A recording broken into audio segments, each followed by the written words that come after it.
So Chasuble starts talking about the christenings, and he says, "Am I to understand then that there are to be no christenings at all this afternoon?" And then Jack says, "I don't think that, as things are now, it would be of much practical value to either of us, Dr. Chasuble." So we have this, again, another ritual and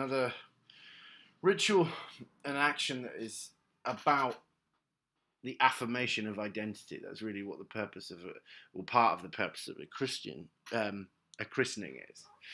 And again, it's emptied of its significance. It's empty of its symbolic investment. It becomes something merely as a sort of a switch to be pressed in order to allow for specific material social outcomes. And so actually identity is entirely malleable, and the ritual itself has shown up to be a kind of sham, and then therefore the concept of the integral self, I think, underneath it is the integral authentic identity is shown up as some kind of performative convenience rather than anything authentic, which I think invites connection with Blanche's self-fabrications, but also I think that all of the characters in the birthday party and the way that rituals are used in that, the play is built around a ritual about the affirmation of self that is grimly reversed and turned into a kind of gothic nightmare of itself.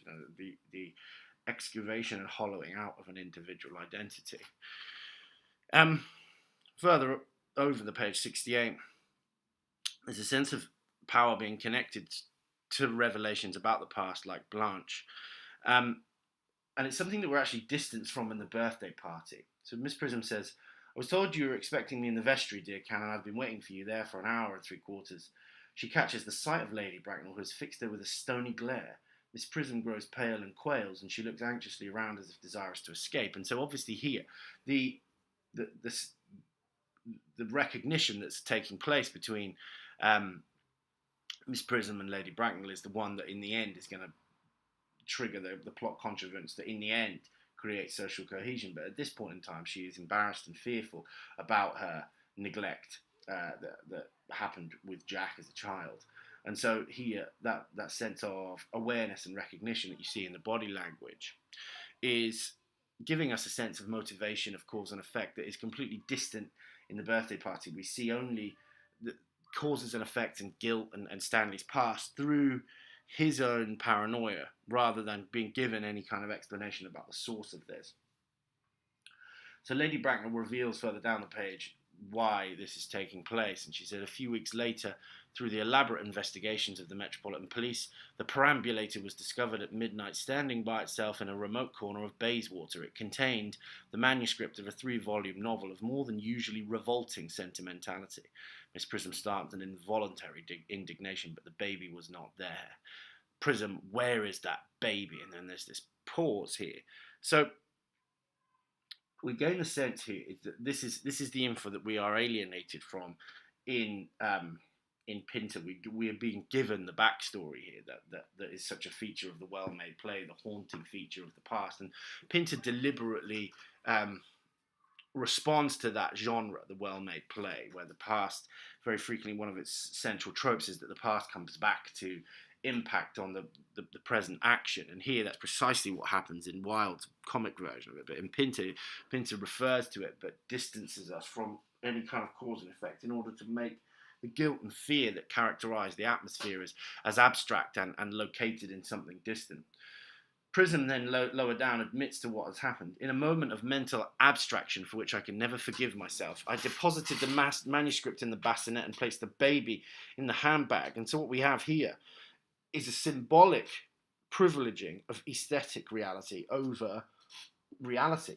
The story, the 3-volume novel, that symbol of private fantasy and aesthetic longing, is privileged over the baby itself, the real human being. And I think this is a symbolic moment that captures much of the meaning of the play, is that actually the privileging of aesthetic reality in the end, because of this kind of coincidence of material power and the belief in style and aestheticism, is something that felicitously ends up mirroring real life. Real life takes its impetus from aesthetic reality. Aesthetic reality is the dominant vision of the play, and it's completely in contrast with Blanche's understanding of reality.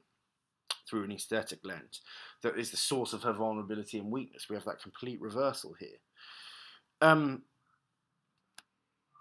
Further over, she says, I left it in the cloakroom. Of course, what's being spoken about at this point is it's Jack that she's talking about, but they don't realise. Of one of the larger railway stations in London. What railway station? And then she seems quite crushed. Victoria, the Brighton line.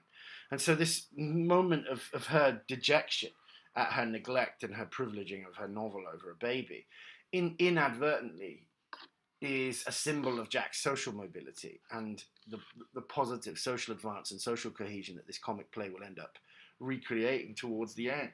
And so we have this reversal, I think, of the scenario for Blanche, where here Jack's destiny is in line with changing social forces, and not necessarily the structure of society is changing, but he is destined to move up the social ladder, and perhaps is comparable, therefore, to Stanley Kowalski because of this. A little further down, Lady Bracknell says, this noise is extremely unpleasant. It sounds as if he was having an argument. I dislike arguments of any kind. They're always vulgar and often convincing. So we see this kind of a description of arguments being vulgar because they're convincing. I think almost as the reversal of the way Goldberg and McCann use language, because they evade being vulgar, but in the end, because of that, appear to be convincing. You know, that evasive geniality that they're so, particularly Goldberg, is so expert at using in language, that in the end allows him to be a convincing voice of orthodoxy. And so this is a reversal of that, to a certain extent, that language is vulgar and convincing. For Goldberg and McCann, language is not vulgar, and because of that, it is convincing. Now, Jack obviously is curious about the felicity of this particular coincidence, that he knows that Miss Prism is talking about him. He's gaining an awareness of this, and says, is this the handbag, Miss Prism? Examine it carefully before you speak. The happiness of more than one life depends on your answer. And so we have this symbol again of accidental class mobility, and that in that sense of it being a positive, felicitous accident. You know, it's a serendipitous accident. Jack's his class mobility and his destiny in some way reverses Stanley Kowalski's, because it is so willful, and that Stanley is sort of destined to come out on top in Streetcar because of his willful forcing of the issue, whereas Jack here, you know, in this pleasant coincidence, ends up having his identity given back to him, the fabricated identity. He ends up becoming real, which is the opposite of Blanche's fate. You know, his lies and his fabrications end up forcing reality into that shape, and for Blanche it is the complete reverse trajectory, that her identity, her fabricated identity, is actually the source of her deracination and her derailment and subversion by Stanley and his aggressive subordination of her. Further down, there's a wonderful line, I think, that connects this play to I think all of the others, but particularly the birthday party. Miss Prism says, Mr. Worthing, there is some error. There is the lady who can tell you who you really are. And Jack, after a pause, says, Lady Bracknell, I hate to seem inquisitive, but would you kindly inform me who I am? And so we have this brilliant line that I think functions metaphorically like many of the ideas in this play, and then also the birthday party itself. And it grants, in its language, orthodoxy, the power to determine identity, like Blanche and like Stanley Weber. You know, in both of those characters, to a certain extent, rely upon various forms of social orthodoxy to determine who they are. And Blanche's story is the tragic one of someone resisting those and trying to cling on to a previous orthodoxy that's dying out. Whereas Stanley Weber's is precisely the same. Could you kindly inform me who I am? You know, that process is effectively what the interrogation carries out, of determining who he is and actually destroying and robbing him of his authentic self. Lady Bracknell then reveals this. I'm afraid that the news I have to give you will not altogether please you. You are the son of my poor sister, Mrs. Moncrieff, and consequently Algernon's elder brother. Algy's elder brother, then I have a brother after all. I knew I had a brother. I always said I had a brother. So here what we have is reality mirroring life, mirroring art. So the fabrications that become validated, and life in true aesthetic fashion mirrors artistic representation, which is again the opposite of Blanche's fate. And then the nobility of this is celebrated further down the page in the dialogue. "I will never change except in my affections," Gwendolen says. "What a noble nature you have." And so that fabrication and inauthenticity is actually what is celebrated in the play, and is ironically a reversal of Pinter's overall aesthetic of showing up inauthenticity and falsity for its hollow performative nature. Now, we find out who Jack actually is. Says,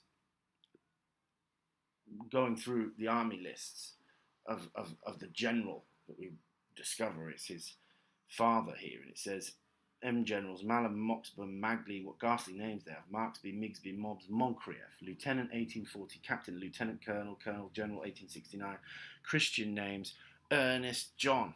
Puts book very quietly down and speaks quite calmly.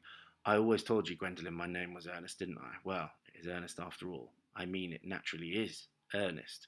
And so we have this is precisely reality as it ought to be. You know, that phrase that Blanche uses, that's what she wants things to be like. You know, the aestheticized vision is precisely what ends up occurring. We find out it naturally is Ernest, and that he, through being fabricated, through fabricating himself, that fabrication ends up becoming natural and earnest and real and authentic. At the bottom, Jack says, "Gwendolen, it is a terrible thing for a man to find out suddenly that all his life has been speaking nothing but the truth. Can you forgive me?" And Gwendolen says, "I can, for I feel that you are sure to change, my own one." And then Chasuble says to Miss Prism, "Letitia." Miss Prism says, "Frederick." Algernon says, "Cecily," and embraces her. Jack says, "Gwendolen, at last, at last, at last." And so we have this sense here of truth being unattractive and life catching up with the fabricated reality. And that actually that fabricated reality is now producing this wonderful sort of profusion of coupling. So again, in terms of the plot trajectory, you know, it's the complete reversal of Blanche. You know, we have this sudden sense of connection and social coherence on the basis of a fabricated reality that has become true. And so the social fabric is completely reaffirmed through this moment. And then we have this very famous ironic curtain line where Lady Bracknell first of all says, my nephew, you seem to be displaying signs of triviality," which she says is a bad thing, but of course in this play is a good thing. "On the contrary, Aunt Augusta, I've now realised for the first time in my life the vital importance of being earnest." And of course here, you know, the two meanings of this: being earnest, being the man earnest that is itself a lie and a fabrication and therefore undermines the meaning of the word earnest, but actually being earnest and truthful because now my life has caught up with my lie and has made it true. And so this being real, being the authentic self is the irony of this line, that he is his authentic self, but his authentic self is something that he has been a fabrication throughout. So life here mirrors the art and the aesthetic reality of aestheticism, which is again the opposite of Blanche's fate. Stanley's evasions in the birthday party are also part of his vulnerability, that his nostalgia and his evasive connection with reality is partly what makes him vulnerable. And for Blanche, that's certainly the case. And so we have this full reversal that's captured in this ironic curtain line that reality will bend into the shape of the aesthetic constructions of the characters. But of course, you know, if we were reading this from a Marxist position, that is a luxury that is underwritten by the material wealth of all of these characters who are fabricating their own lives and identities. And many of the characters, Stanley Weber doesn't have that material wealth to allow him to ostracize himself from society. And Blanche, again, you know, can't underwrite her fabrications because she has lost the material underpinnings of her value system and her moral codes that prevent those fabrications from being true.